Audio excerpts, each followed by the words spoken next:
The topics and opinions expressed in the following show are solely those of the host and their guests and not those of W4CY Radio, its employees, or affiliates. We make no recommendations or endorsements for radio show programs, services, or products mentioned on air or on our web. No liability, explicit or implied, shall be extended to W4CY Radio or its employees or affiliates. Any questions or comments should be directed to those show hosts. Thank you for choosing W4CY Radio.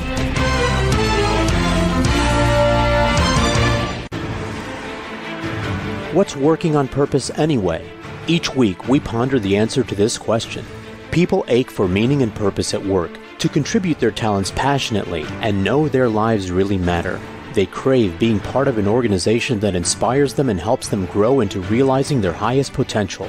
Business can be such a force for good in the world, elevating humanity. In our program, we provide guidance and inspiration to help usher in this world we all want, working on purpose. Now, here's your host, Dr. Alise Cortez.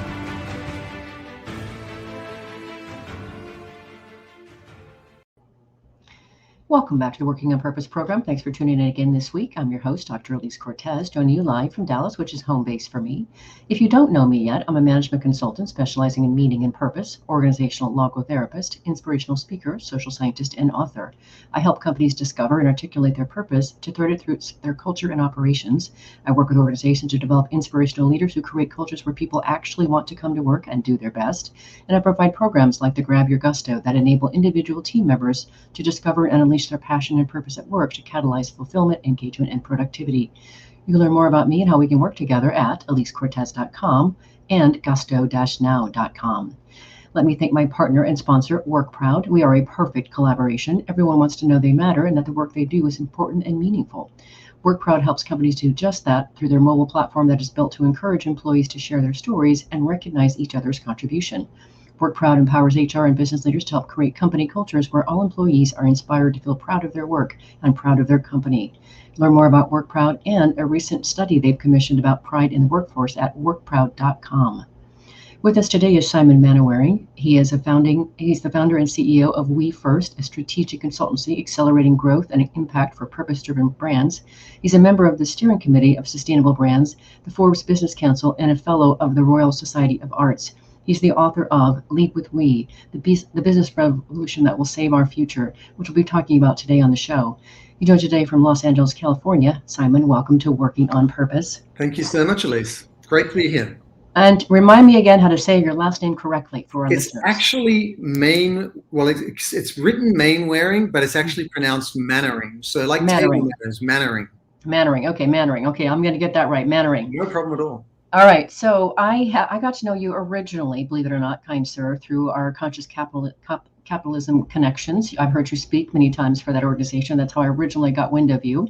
So I have heard you speak on some of the matters here that I want to first open the show with that I think are so important to talk about, and you and I were starting to talk about them before we got on air. So if you would, through that brilliant mind of yours, talk to us about the twin crises you talk about in your book from 2021. You talk about the pandemic, the global pandemic, and the racial justice movement. Talk to us about how they have changed how business must respond today. Well, it's a great question because I think even prior to COVID-19, which really sent the world into a tailspin, all of us were already starting to see that these issues, plastic in the oceans, climate crisis, loss of biodiversity, were not just something out there in the future that people who cared about those sort of things kept pointing to, but rather they were starting to impact our daily lives. Fires in Australia, fires in California, and so on and so on. But then what happened was that COVID really not only put us all on notice as to, we've got to respond differently, we've got to show up differently, but it also over time forced us to reflect on what is important and how fragile life is. And what sort of future do we want to define for ourselves? While at the same time, on top of climate, on top of COVID, we had BLM, the Black Lives Matter movement, which really kind of threw into relief long-standing disparities and racial inequalities out there. And so it was this really strange coincidence of circumstances where we're being forced to reflect on our lives and our lives looking forward at a time when the fragility of the natural world and our social systems is really in stark relief right in front of our eyes. And so I think what it did was it accelerated our expectation of business to show up in new ways. And I'll tell you one other thing, Alise, which is really interesting. consumers, customers, employees, investors, regular citizens out there saw business respond in a way they've never seen them do it before. Dropped everything, sent their employees home, retooled their supply chains to make PPE equipment. I mean, you can't unsee that. You saw the capacity of business to respond in a crisis, and now they know it's possible. You know, one of the first few things that I did when the panic was rolling out is I realized from a vantage point of business and human capital, and I had Marcus Buckingham on my show just recently before that, is I thought, oh my gosh, now is a perfect time for every business to look at every single process that they do, especially related to a human being, and examine if do we still need to be doing that? Do we still need to require people to be sitting in jobs for 2 years before they move on to their next job? Things, antiquated systems like that. And so I really saw it, like you said, as a real shakeup, a real wake-up call, a real opening for them to start to change, examine first and change what wasn't working and move into something that was. I totally agree. And I think not only were we all forced to be more agile in our businesses, I mean, to spin up programs to support the whole human being and employees, spin up, safety protocols that never had existed before, spin up ways of working remotely. But here's the other thing about it. People think that COVID-19 was an anomaly. A lot of people do, and that hopefully we'll get back to things as normal, whatever that looks like. The reality is this, in my opinion, is that COVID-19 continues to be a pilot program for what life will always look like moving forward, where we will lurch from one crisis to another because they're all interconnected. And so my advice to anybody listening is take the time to look at how you responded, especially in the first months of COVID-19, and don't see that as a one-off that you can throw away. See that as a pilot or a template for what you're going to have to do again and again, sadly, moving forward, and actually iterate on that and improve on it. So when extreme weather comes along, when biodiversity affects your supply chain, when there is some sort of social crisis for whatever reason, when that happens, you're better equipped, better prepared, and more effective in showing up in a meaningful way, which will not only protect your business, it'll make sure that people, you resonate with people. They'll keep buying your products. They'll keep working for you. So we're all going to have to think of brands as becoming first responders. That's so gorgeous. So as I told you before we got on air, this thing that you created and put into the world, Simon, is just stunningly gorgeous. Look at this book, Lead with We. It is beautiful. And Simon, this is, as we spoke about, this is a hefty work. I don't know how long this took you to create this thing, but this is really dense and beautiful work that you created here. So what I got out of it, first, let me give you a chance to respond. Isn't it just a beautiful baby? Look at what you created. There you go. I'm very happy to see it. This being launched, it's launching right now, but what I would say is this, it took 3 years to put together, but it really is, firstly, the whole book is built on the strength of 10 years of work at my company, We First, and the whole team, where we help define and integrate and scale the purpose of different companies. So it's the whole team's effort. But we put a lot of rigor into thinking through not just how do you become a purposeful company, but the main problem I wanted to solve was we are not getting far enough, fast enough in business. So how do we scale and accelerate our response to these crises in ways that's going to build your business? That's the focus of the book.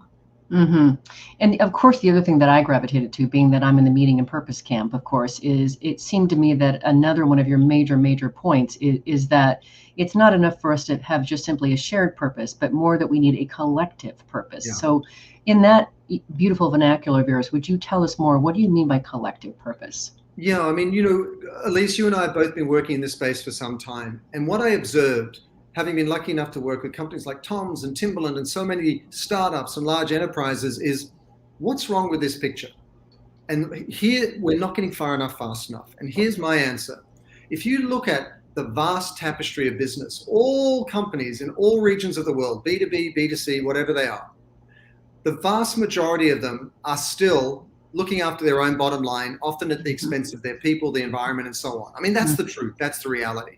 But in them, like stars in the night sky, we've got all these different growing number of purposeful companies, but we don't have the connective tissue between those efforts to compound, to unlock the synergies between them. And so we're almost self-limiting in that we're working with our stakeholders closest to us, like our employees, our customers, our suppliers, but we need to actually weave the connection between all of these efforts. And here's a distinction I would draw. For a long time, a lot of purposeful companies have thought in terms of, the virtuous cycle, do well by doing good. What I talk about in the book is the virtuous spiral of collectivized purpose. And what I mean by collectivized purpose is this. We need a new narrative for business at large. We need to repurpose business as a whole to empower us to live and work and grow together in new ways that restore and protect the natural and social systems on which all of our futures depend. That has to be the overarching purpose of business, the collectivized purpose. Within that, each individual company must do something that's authentic and specific and differentiated to them. It's got to be true to you. So when you do that, this idea of collectivized purpose allows you to see business as a movement of movements. The larger movement is to restore and regenerate the natural and social systems on which we depend. The movements within that are everything large and small companies do to execute against issues that are relevant to them. When you were talking, Simon, I got a picture in my mind, and that is like sort of like this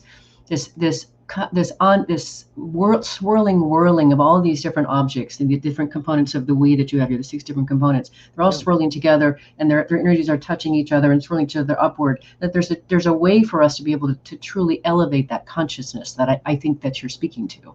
It's very true. And here's my concern. These issues that we're trying to solve for are not sitting there statically in the future waiting for us to arrive. Climate crisis just waiting there. Yeah. They're compounding in the future and hurtling back towards us in the present. So the timelines we're working against are contracting towards us. So the urgency and the need to unlock the synergies and work together in more intentional ways comes from the urgency of those timelines. And so, you're right.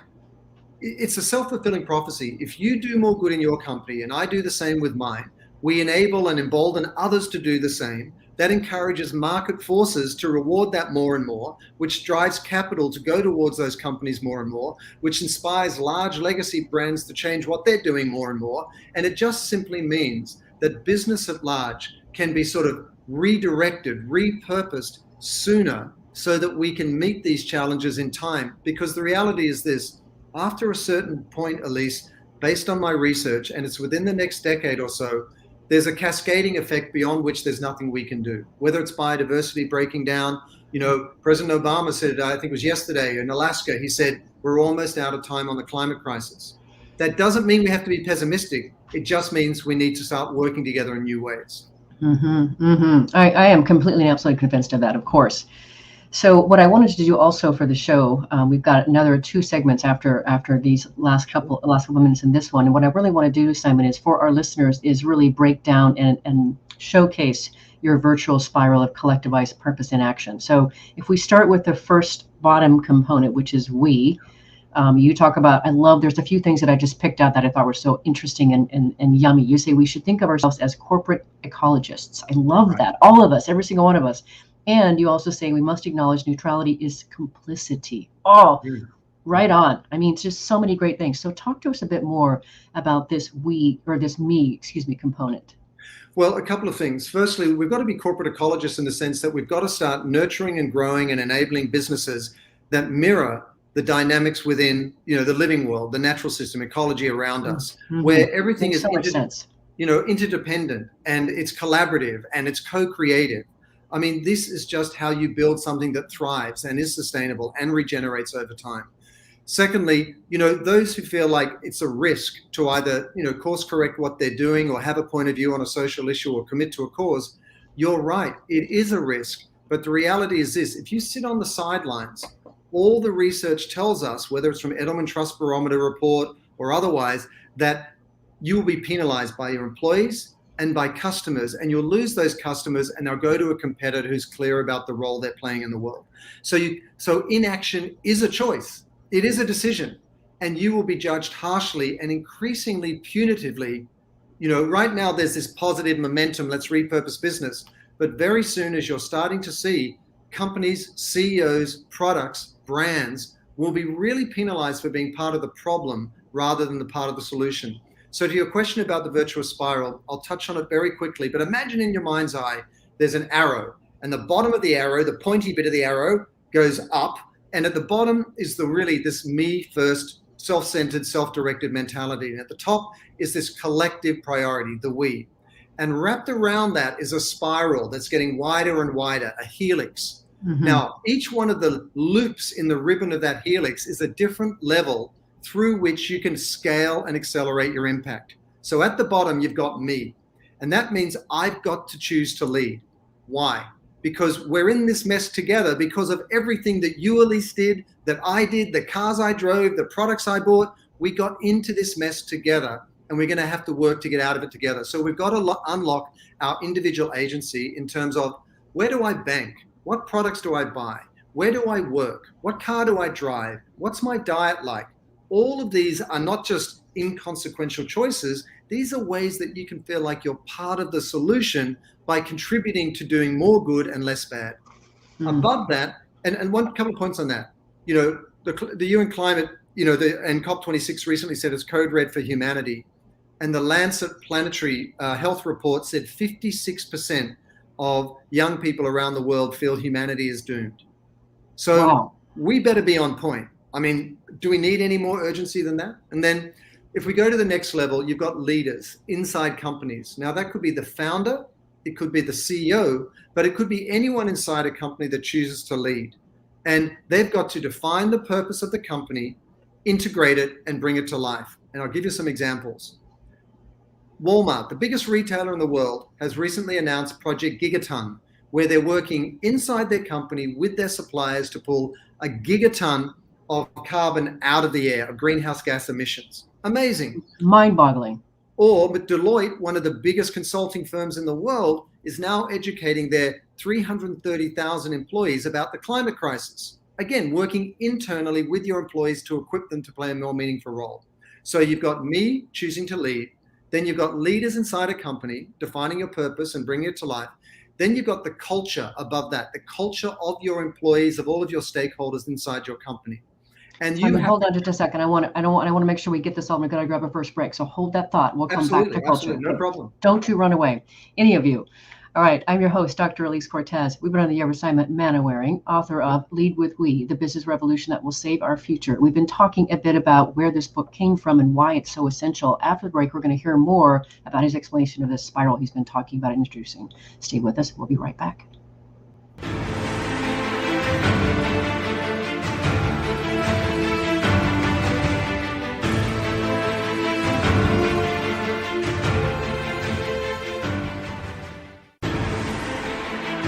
Dr. Alise Cortez is a management consultant specializing in meaning and purpose, an inspirational speaker and author. She helps companies visioneer for greater purpose among stakeholders and develop purpose-inspired leadership and meaning-infused cultures that elevate fulfillment, performance, and commitment within the workforce. To learn more or to invite Alise to speak to your organization, please visit her at alisecortez.com. Let's talk about how to get your employees working on purpose.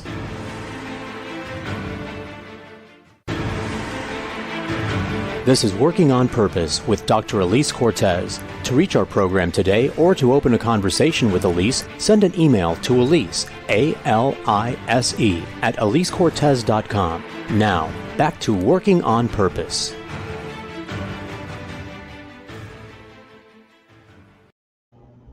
Thanks for staying with us and welcome back to the program. Before we get back into the content, I want to invite you to check out the book that I got out last November of 2020. It's called Purpose Ignited, How Inspiring Leaders Ignite Passion and Elevate Cause, which is on Amazon. I wrote the book to awaken readers to their passion and purpose and help transform them into inspirational leaders to enliven the workplace and elevate the contribution of business to all its stakeholders.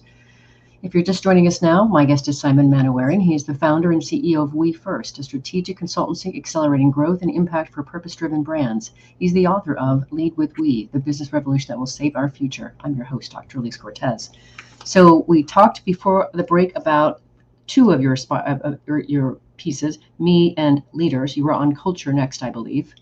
Absolutely. And imagine these are, again, up an arrow with a spiral around it. Me at the bottom, then leaders. We're up at the third level, which is your company culture. And that is about co-creating impact together. And I'll give you, just one example. You've got Michelob Ultra, which is a beer company working with its suppliers, its farmers out into the field. And through its contract for change, it's actually paying them to transition to regenerative practices in their agriculture and their farming. You're starting to see companies working inside their organization in very, very unexpected ways to mitigate risk to their reputation, to really galvanize their employees around something purposeful. And one more example, Timberland's Path to Service. Every year, 90% of their employees go out and plant trees all around the world. And that really just reconfirms to them the role they're playing. And that makes work more meaningful to all their, the employees who show up every day. So above culture, you get to the next level, which is community. And community is your customers. And sometimes people think, it's about marketing. But I don't think of it as marketing. I think of it as community architecture, where you're building a community that will drive a movement that creates the change you want to see out there. And I'll give you a couple of examples. IKEA in Europe and now in the US, just in the last couple of weeks, have announced that they'll actually buy back old IKEA furniture that you don't want anymore. We've all had all the frustration of building it in the first place, but now they'll buy it back to create that circular economy in its own supply chain. At the same time, IKEA in Europe is now selling renewable energy to its customers so that their households can become climate positive. So suddenly, an affordable furniture maker is becoming an energy provider, so that people look at the brand and go, wait a second, they're not just giving me the furniture I need, they're a platform through which I can make meaningful choices that are responsible to my future, and it deepens the loyalty to the brand. And then above community, we go up to the level of society. And at the level of society, this is where brands talk about women's empowerment, same-sex marriage, access to voting, post-traumatic stress disorder, all these different issues that you've seen brands wade into. A couple of great examples. Procter & Gamble, one of the largest consumer packaged goods companies in the world, have really waded into the racial bias dialogue with their campaign called The Look, where they're really calling out people, white people, about the biases against people of color or from multicultural backgrounds. Mm-hmm. So even when you're incredibly consumer sensitive, like a CPG company would be, they're wading into highly complex and sensitive topics. And then finally, and just in your mind's eye, up this arrow with the spiral, you've gone from me to leader to culture to community to society. At the top, you have transcendence, which is really about where we transcend selfishness to the point that we are working in harmony with nature. And we have restored that symbiotic relationship. And I'll give you two examples. One is the 2030 calculator, which won the Grand Prix at the Cannes Advertising Festival this year, which basically empowers businesses of any size to define what's the carbon footprint of what they're making and share that with consumers so that we can make informed choices. Or small innovative companies like Bolt Threads that are decoding the DNA of spider webs to make EcoSilk that they're using with Stella McCartney to make 100% biodegradable tennis dresses. That is so cool. It is so cool when we realize that around us are littered all these biological blueprints that provide the solutions we need in our lives in ways that serve nature rather than stealing from it. And I think, that's the transcendent level. Okay, a couple things. So I had Christian Cromie on my show. He is from, do you know him? He's from the Netherlands. He talks also very much about integrating natural processes into, sort of evolutionary and consciousness raising causes and processes, a lot like you're talking about, which I think is just brilliant. Yeah. So I want to go back to each of those levels and revisit some of the things that I pulled out that I thought were really interesting from your book. Sure. Because one of the things I do on this show, Simon, is the conversation. This is a 6.5-year running show, 355 episodes. We really are advancing the conversation on how to create workplaces where people actually want to come to work. We have leaders that actually bring them to their greatness, and we do business that betters the world. That's what the show is all about. So each conversation has got to advance that conversation. Right. So one of the other things that you said that I thought was really interesting on the me level was that we consumers need to use our money to hold businesses accountable. Right. Say more about how we can do that. Well, increasingly consumers are aware that they're voting with their dollars every day. Mm-hmm. And there's been this deceit going on, or conceit, that we didn't really know what the carbon footprint of that packet of crisp packaging was, or this car I'm driving. Really, we had no line of sight to make informed decisions. And so now consumers are voting with their dollars in the shopping aisle. And you've seen this massive pivot towards responsible, products. Just think about the opportunity that's here. Clean food. Food has gone through the roof, the whole sort of transition in the food industry. Clean beauty products of all types now touting their sustainable footwear and apparel. Every brand out there is now talking about their sustainability credentials. Or just look at the auto industry, 10 years ago, Elon Musk started Tesla and the traditional industry tried to put him out of business. Here we are 10 years later, he's the richest man in the world. He's on his way to being the first trillionaire, and every large automaker in the US has committed to alternative energy vehicles by a certain date. Massive transformation in 1 decade. So all of this is to say that consumer demand through the power of the dollar is incentivizing companies to change the way they make things and how they take them to market, because we all realize by looking at our phones every day how much trouble we're in. And increasingly, we're not just going to reward companies that are doing the right thing, we're going to punish those. Why? Because this is our future at stake. It's your kids' futures. It's my kids' future. And we're going to be increasingly impatient with it as these issues become more serious. Beautifully said. Okay, then on the leader level, there's a couple of things I wanted to drill down on too. That first, you talk about the need to rewrite the story of the successful CEO. How so? For a long time, I'm a CEO, an entrepreneur, but I've also had staff jobs for 15, 20 years of my life and run sort of large organizations. The challenge I often find is that we traditionally map the same hierarchical mentality across from our supply chain or our org structure to how we think of us as a leader. We're at the top, our decision, our way or the highway, et cetera, et cetera. I think today leaders need to lead with empathy, which is a deep understanding of the daily experience of their employees, of the challenges and stresses on their consumer, of the cost to the environment, of the reality, the daily life reality of the vast majority of people around the world. And from that position of empathy to approach leadership in a much more collaborative sense, which is I'm not at the top telling you what to do. I am part of a platform, the company, on which employees, customers, partners all stand and go out into the world and co-create the future that will best serve us all. And that sounds like a subtle shift, from top down to bottom up, but it changes everything. It changes everything. And that's what Lead with We is all about.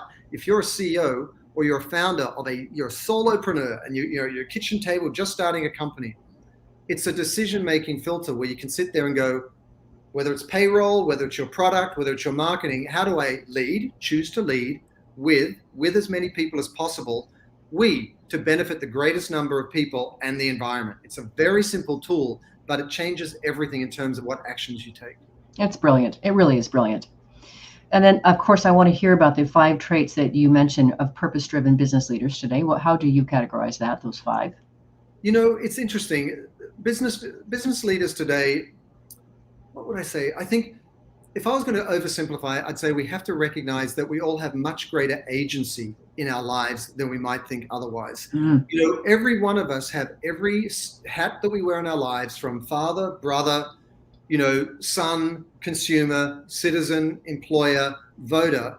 We've got to unlock the agency across all of those. And the key trait here is that you have to consciously choose to lead. And I'm going to lean into this a little bit because I have an objection to the idea of stakeholder capitalism, and let me explain why. I'd love to hear that. There's a big dialogue around the shift from shareholder capitalism to stakeholder capitalism. Yes. Meaning, in the past it was just as long as the shareholders do well, we're all good, and damn the rest. And now it's like, oh no, everybody's got to share in the benefits of capitalism and its spoils.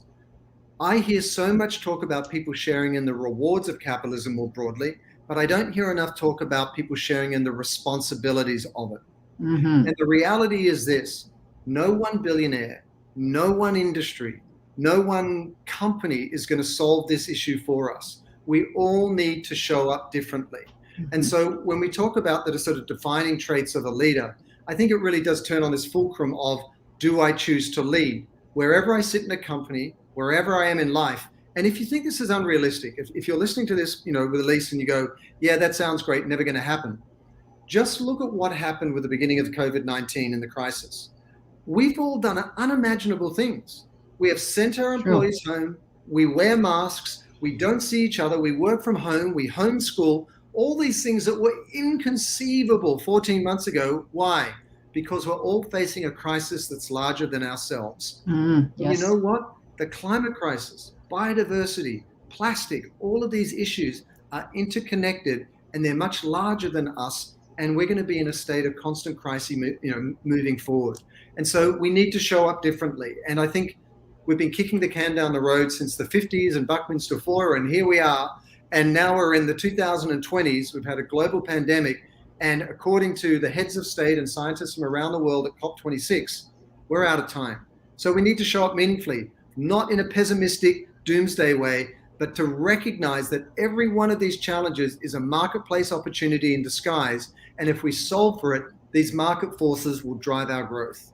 Okay, so this is so interesting, Simon. This idea of objecting to stakeholder capitalism. Why? Because you need to inject the responsibility piece in there. You do talk in your book about, I don't remember exactly how you say it, but something like next level capitalism, or capitalism on steroids, or something like that. Is that what you're referring to? Yeah, I mean, imagine. Here's the thing why I'm so optimistic. Right now, we have legions of entrepreneurs that want to transform business and our future. We have exponential technologies that can provide solutions at scale. Mm-hmm. We have the wake-up call of COVID. We have legacy thinking and business leaders shifting their thinking. Larry Fink at BlackRock, the Business Roundtable, B Corp CEOs, and so on and so on. Any one of those issues would be transformative in business.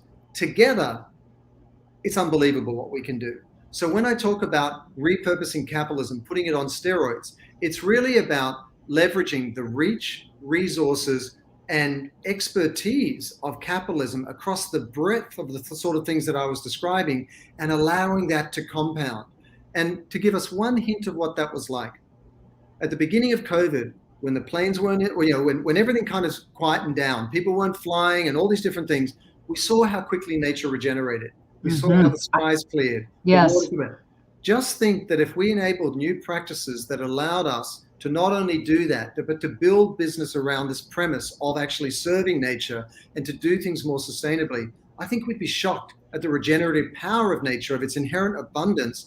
And we would suddenly find that we can work with nature, still get all the things that we need in our lives, and it will build businesses. And even Bill Gates said the other day, he said last week, that there will be 10 Teslas and an Amazon and a Google created just out of climate tech. And there's just such a vast business opportunity out there. So don't be pessimistic. Roll up your sleeves, look at these problems and say, how do I lead with we in a way that's going to provide solutions at scale? And you will build one of the most significant businesses moving forward. Oh, what an inspiring way to send us on our last break, Simon. Hold that note. I'm Alise Cortez, your host.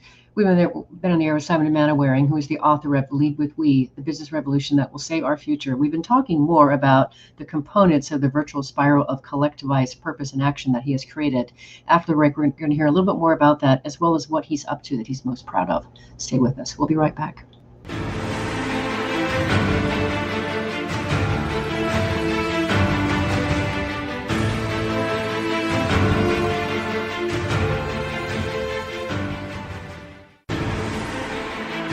Dr. Alise Cortez is a management consultant specializing in meaning and purpose, an inspirational speaker and author. She helps companies visioneer for greater purpose among stakeholders and develop purpose-inspired leadership and meaning-infused cultures that elevate fulfillment, performance, and commitment within the workforce. To learn more or to invite Alise to speak to your organization, please visit her at alisecortez.com. Let's talk about how to get your employees working on purpose.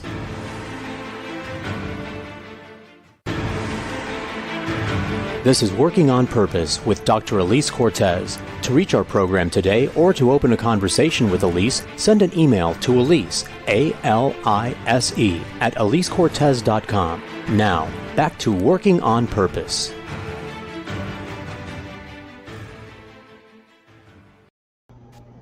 Thanks for staying with us and welcome back to Working on Purpose. One other bit of news I have to share with you is that the anthology that I was working on for the last 2 years, I've been out looking for 25 women to share their intimate stories of how they discovered their purpose and are now serving from it. It's now out. It came out in August. And so it's called Passionately Striving and Why, an anthology of women who persevere mightily to live their purpose. It's on Amazon. And I have to tell you, I am actually more proud of that book and those women than I am my own first book. So take a look at it. If you're just joining us, my guest is Simon Mainwaring. He is the founder and CEO of We First, a strategic consultancy accelerating growth and impact for purpose-driven brands. He's also the author of Lead with We, the business revolution that will save our future. So digging further into this, Simon, a few other things that you said that I had to come and bring forth for our listeners and viewers is, in terms of the community piece of things, this idea of regenerative lifestyles, which you talked about more, you talked already about in the last segment, which is so interesting, but I think it bears more mentioning. I have the privilege right now of working with an organization here in Dallas called Lord Green Strategies, and their ESG, sustainability, resilience, et cetera, in commercial real estate. Right. And one of the things that they do, we've just worked with their purpose statement, of course, and they are, one of the components of that is that they celebrate nature as our celebrity. Nature is our celebrity, right? Sure, that's great. And I just think it's just beautiful and so compelling. But this notion, though, of regenerative lifestyles, you talk about shifting from marketing to movement making and moving consumers to activate more regenerative lifestyles. So say more about that. You said a little bit about at the beginning or in the last segment, but what does that really mean, regenerative lifestyles? Yeah, just firstly, the presumption of how to communicate and engage consumers. I want to explain that first. And as I'm a marketer for 20, 25 years, and I was a writer on Nike at their ad agency for a long time, and had a vast experience in the advertising world. And all I'd say is this: too often brands talk in a self-directed way, even when they're being purposeful, and consumers don't listen because ultimately it's about them still. You need to be the celebrity rather than you need to be the celebrant rather than the celebrity of your stakeholder community. So it's great what they shared in terms of their purpose statement. So to do that, you've got to shift from marketing to movement making, from advertising to advocacy, from calls to action to calls to activism. And just a shift in mindset will completely refocus the ideas you bring to market, how you communicate, what you say, and so on. With that in mind, consumers have an opportunity now to not just leverage their dollar in the shopping aisle, but to really be part of this regenerative thrust in business at large, in capitalism, and how we live our lives. What does that look like? It looks like saying, great, I'm going to drive an alternative energy vehicle, or ride a bike, or do anything. So many changes are happening. The city Barcelona has just declared green zones where, they're actually planting new trees and you don't have any transportation on there. I mean, cities with their congestion and urban density are reimagining themselves completely. It's also about looking at your diet. At the very least, having a mix of plant-based alternatives because of the impact that it has on the environment. But these are small ways that you can do less bad. But what we're really talking about with regenerative is doing more good. And I'll give you some examples. Interface, the carpet tile company, has made a carpet tile that draws carbon out of the air. And then what they've done is they've made a tool called the EC3 tool and shared it with everyone else in the built industry, the construction industry, so that you can make things that have a lesser carbon impact. They can go about making things, apartments, homes, and so on, in ways that have a lesser carbon impact than they would otherwise. Also, look at the banks that you put your money in. Look at where you put your pension funds and your retirement accounts and so on. Each one of these institutions are enabling certain other companies to thrive in the background, and are they oil and gas companies, that really aren't working towards a regenerative future and so on. So if you look at your life, instead of throwing your hands up and saying, hey, I'm powerless and these issues are bigger than me and I feel hopeless, you can look at it and say, every choice I make is another lever I can pull for a certain type of future. And regenerative means not just doing less bad, as in stopping buying products or habits that do harm overtly to the natural world, but actually investing in companies that are carbon positive, or that are giving back to the natural world, or that are restoring local communities, or that are empowering nonprofits. And when you do that, suddenly you recognize that you and somebody else can aggregate your efforts in a way that it'll take on a life of its own, and you'll start to accelerate that momentum. And that's when we're going to meet these challenges with equal force. Without it, I don't think we'll get there in time, and the time is now. So we should all embrace it. We are not powerless. We should be hopeful, and there are simple choices we can make every day. And then now that notion, Simon, of connecting so that we've got a greater sum than the parts of the whole is what I heard you say really in many ways. That also relates to what you also talk about, which is notion of transcending in terms of societal competition through radical collaboration. I had Paul Skinner on talking about collaborative collaboration instead of competitive collab. So what do you mean by radical collaboration? Well, one of the easy ways of sort of thinking about it is collaborating with unlikely partners. And I'll give you an example. So here in California, we have a 30-year-old apparel company called Prana. And they wanted to take the plastic out of their supply chain because they just saw that when people were opening their products and so on, there was just plastic and a lot of packaging. We see it with Amazon every day when we order things, right? Yeah, certainly do. And so they sat there and they actually worked out how to fold their products in a way that they could be transported without plastic. In that 1 year, they started this at the end of 2019, they took 10 million plastic bags out of their supply chain, 10 million. They have since opened up that technique to other companies. And now 106 major companies have joined what's called the responsible packaging movement. And just think about it. If one company, a relatively small company, has got rid of 10 million plastic bags, times that by 100, over 100 other companies, simply by opening up and sharing your IP. Another example, Procter & Gamble and Walmart are collaborating on programs to educate consumers how to buy products more responsibly in terms of the environment and their impact. So it's not just providing the products, it's the education so that people can make a better, more informed choice.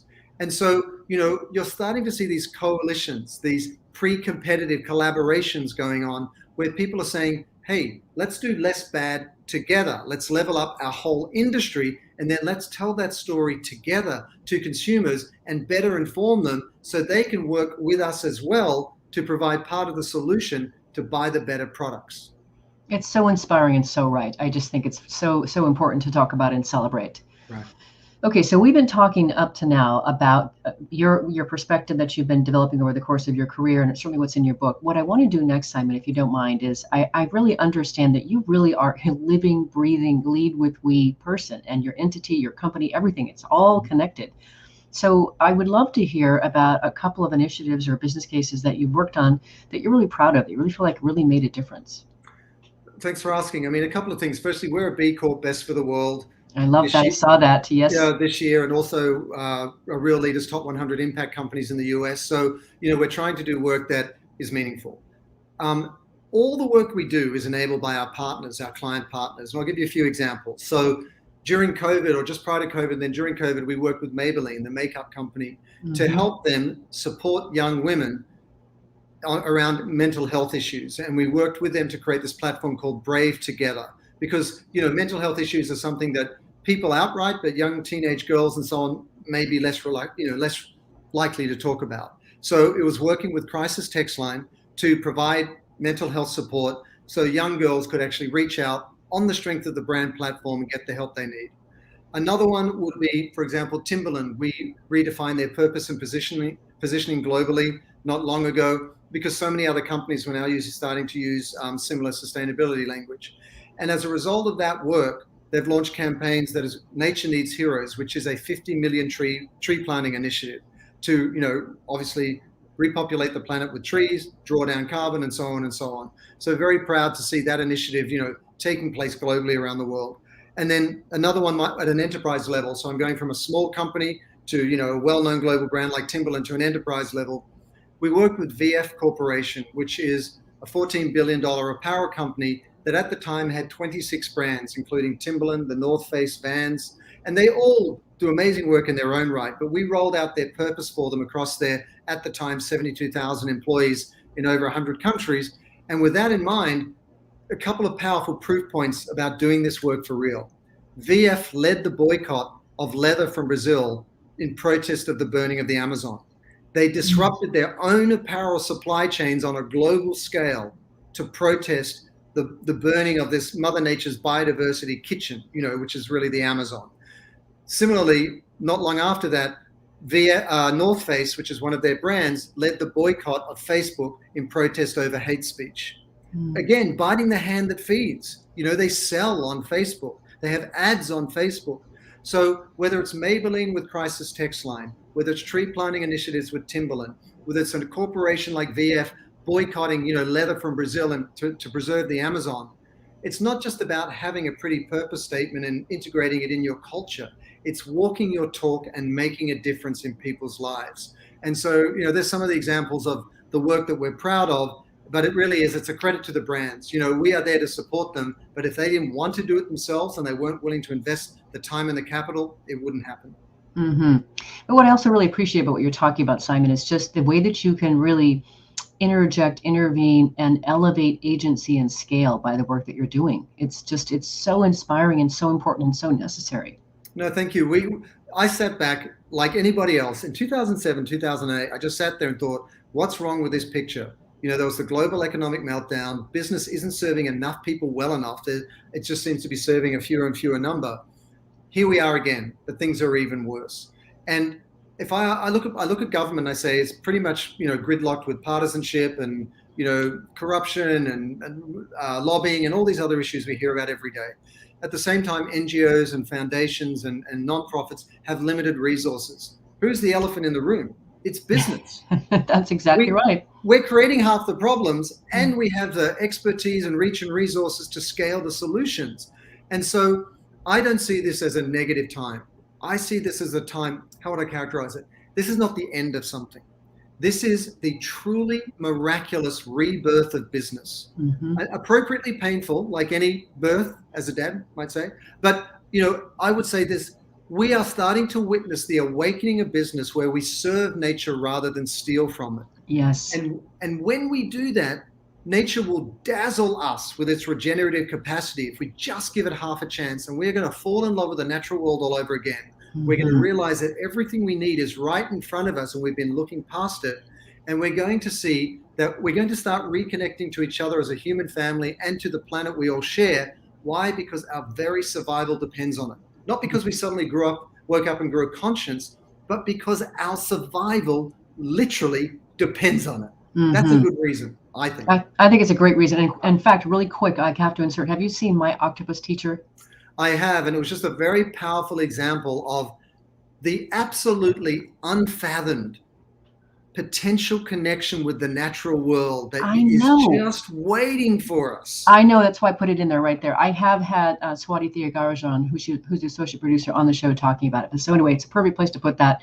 And guess what, Simon? We're already out of time. So it's saying about 20 seconds. How would you like to leave our listeners and viewers? Here's what I'd invite you to do. Go to Amazon or leadwithwe.com and buy the book.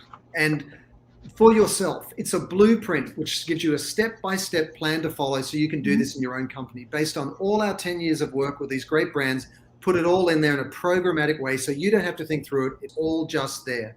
Secondly, I would ask you, buy a second copy and give it to an entrepreneur or a corporate person needs to hear this or might be open to it in their own self-interest, because it's going to propel their growth moving forward. So a copy for yourself and a copy for somebody else so you can double your impact. And then I would love people to talk about it on social. Just share the book Lead with We on social, whichever way you can. The reason is this is not about moving books. It's about moving minds and hearts and behaviors fast so that we can actually launch this new era of business and really have a future to look forward to. I'm in, Simon. I'm in. I'll help spread the word. Thank you. Thank you so very much for being with us, Simon. This has been so incredibly inspiring, so educational and elevating. Thank you so much for being on the show. Thank you, Alise, and thank you to all your listeners. And thank you. Let's show up together and see what we can do. I'm in. Let's do it. If you want to learn more about Simon Mainwaring, as we were talking about, the work he and his team does, or his book, you can go to leadwithwe.com, as he mentioned. You can also go to Amazon and just type in Lead with We or his name, Simon Mainwaring, and find his book quite easily. Last week, if you missed the live show, you can always catch it via recorded podcast. We were on there with Uni Torotini from Oslo, Norway, talking about the dangerous loneliness crisis, how it costs organizations, and how relational energy and purpose can ameliorate it. Next week, we'll be on the air with Delilah Skeb in Lebanon, talking about her launch of logotherapy Mina to use logotherapy and meaning teaching in the Middle East and Northern Africa to build peaceful and productive nations in the region. A big ambition, making the most of her one precious life. Promises to be an incredibly inspiring conversation. See you there. Remember that work is at least a third of our life, so let's work on purpose. We hope you've enjoyed this week's program. Be sure to tune into Working on Purpose, featuring your host, Dr. Alise Cortez, each week on W4CY.